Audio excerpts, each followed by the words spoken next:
ganda nung arangkada niya. Yun nga lang talaga, yung top speed niya medyo nabawasan kasi 16 grams lang yung ano eh, yung plywood eh.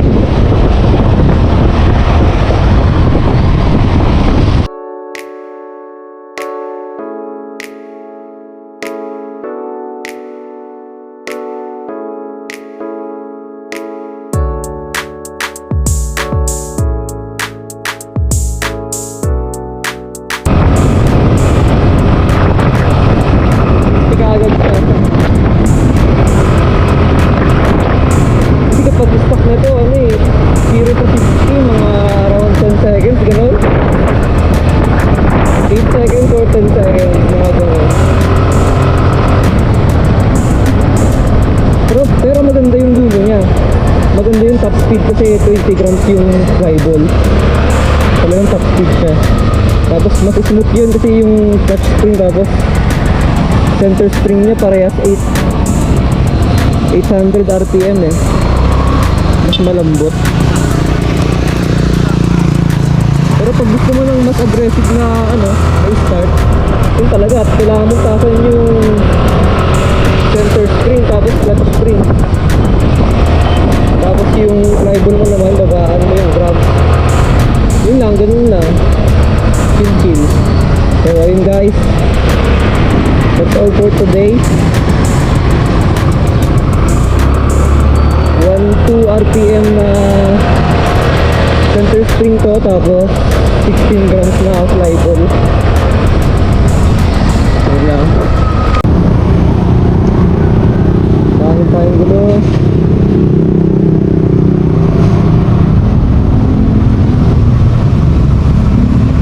Wala yata ang tao ah.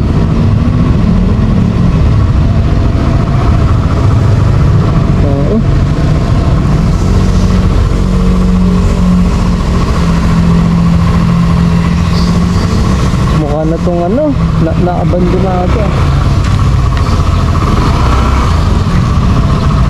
Ito may tao. Eh boss, pangin ng gulong boss. Ay, ewan ko boss. Pa? Ano ba boss? Sa kabila. Dito pa? Pagano'n pa? Ah, dito lang po. Ah, sige po, thank you po sir. Ah, po, sige po. Wala yung ano. Ah, dito daw sa kabila.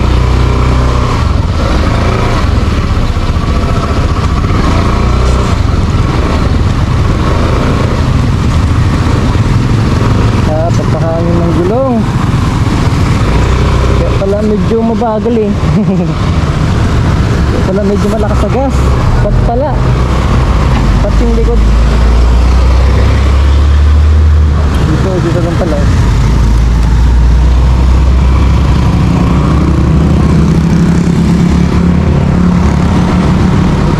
May truck.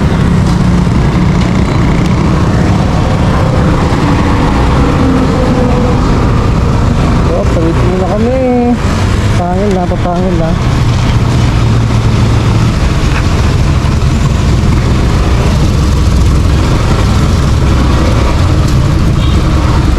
Boss, pangil po boss ng gulong.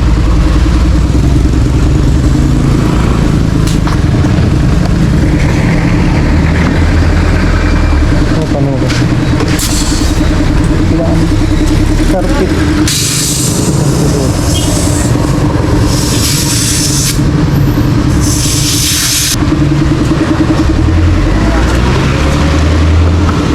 Okay. Diba? Hop. Ano yung body?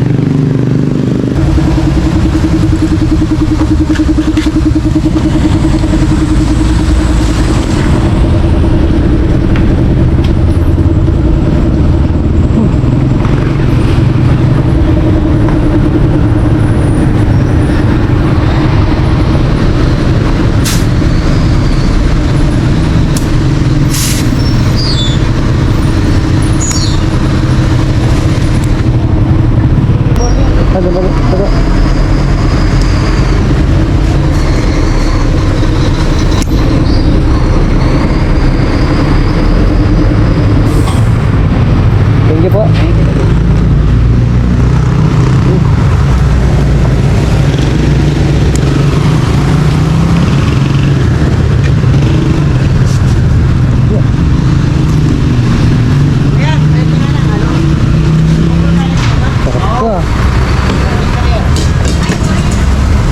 Sila, bouncy na. Ito lang.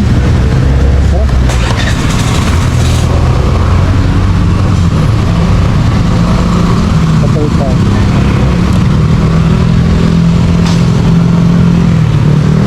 Diba? Again to...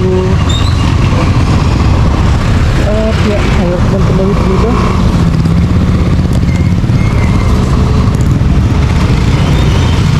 Hirap tumawid.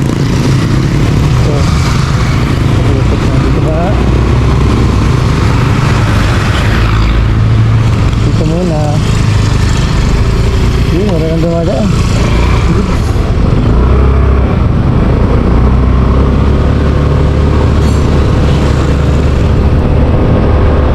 Sa medyo na tayo malinis. Sa malinis tayo mag 0 to 60. Ito tayo malinis. Yan na. Ito tayo. 1, 2, 3, go! Gusto mo! Okay, patabagal. Yun, 60! Woo! 1 seconds kaya yun. Halos parehas na nung stock ah. Tapos ngayon mas gumanda yung takbo niya. Kaya talaga ako parang ano, parang ang bigat sa pakiramdam nung 1 to RPM na ano, na craft spring. Yun pala flat. Kahit na anong size ng spring mo, kung suot yung motor mo talagang mabigat sa pakiramdam. Ba't pala ang putik eh. Ba't pala ganun? Ba't pala ang bigat sa pakiramdam eh. Hindi ko na nakita ng tropa block pala. So yun guys, kapag mag-test kayo ng speed ng motor nyo, dapat check nyo rin yung gulong talaga muna. Baka ni-flat, tapos magtaka kayo, bakit bumagal? Bakit bumagal yung bagong setup, di ba? Tapos lang pala. So maghanap tayong malinis, yung malinis talaga para masarap mag 0 to 60. Tayo, liko tayo dito.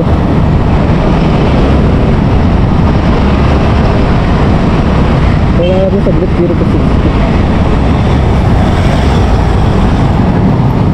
Dami nakapila. Dito, malinis dito, malinis. Malinis. Usog tayo konti. Dito. Sarap oh, malinis oh. Ayan, tignan nyo. Yan, ganyan masarap mag-test drive. Sa ganyan kayo dapat mag-test drive para iwas disgrasya, di ba? Oh, di chill lang. Malinis, oh yan. Mag-0 muna tayo, 0. Guys, ayun guys, ito na. Totoo na to. Nakapagpahangin na tayo ng gulong ng motor sa likod, pati sa harap. So wala nang problema. Ito na, magkakaalaman na. 0 to 60, 1 to RPM, tapos 16 grams fly ball. Suzuki Bergman 125 ball. Okay. Yan pala, may mag-overtake na kotse. Ayan, yan, good. Okay na. 3, 2, 1. Sige mo! Pag-tratter mo ito, nakipal yata pag-tratter ko ah. Bagal eh. Ay, ang bagal. 60. Ika. Ano na, ika. Nagad ko yung throttle. Saka may factor yun. Ayos tayo ulit. Hindi tayo sa mag-ano ulit. Sa walang araw.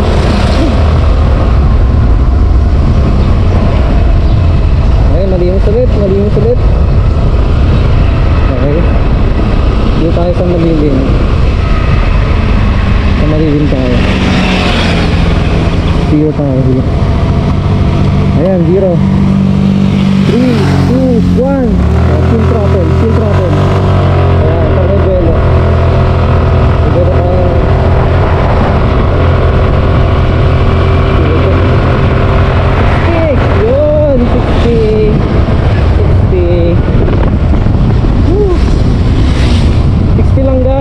Yun lang yung kailangan para makapag-overtake ng maayos. So, kapag sobrang bilis, huwag nyo nang overtakean, di ba? Diba? 60 lang ano natin yung goal natin. 60. O, isa pa, last na, bago pumasok. Dito tayo sa kanya. Dito tayo. So, pagkadaan itong dalawang tricycle ba? Isang tricycle, isang single. Parehas tricycle. Sinigulo. Okay. Ay, sa kabila. Kabalik ko tayo. Check ko muna yung likod. Good. All clear. Okay. 3, 2, 1. Oh. 60 mo ah. Ayan. Parang mapapaya tayo dito ah. Ay, 60 mo naman pare. Ang tagal. Hindi ko alam ah. Kasi yung sa base na Google, yung 0 to 60 ng stock na Bergman Street 125, yung ano pa yung gulong ha, yung 10 inch pa yung gulong sa likod. Nasa ano eh, 7 seconds eh. So ito sana less than 7 seconds para hindi man lang mapaya yung 1-2 na RPM sa clutch spring, tapos 16 grams na flyball. Kasi diba, pag mas magaan na flyball, mas mabilis sana yung acceleration. Yun yung na-expect natin eh, acceleration. Pero nagtaas tayo sa ano eh, sa center spring. Center spring pala yun, hindi pala clutch spring. Center spring na 1-2 RPM. Kasi yung clutch spring natin, stock lang yan, 800 RPM. So pag tinasan naman yung center spring,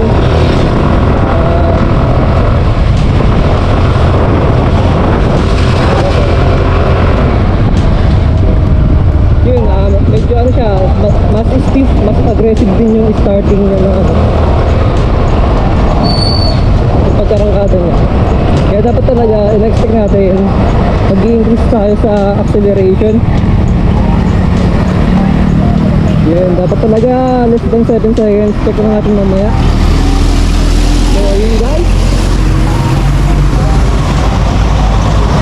Hanggang sa muli.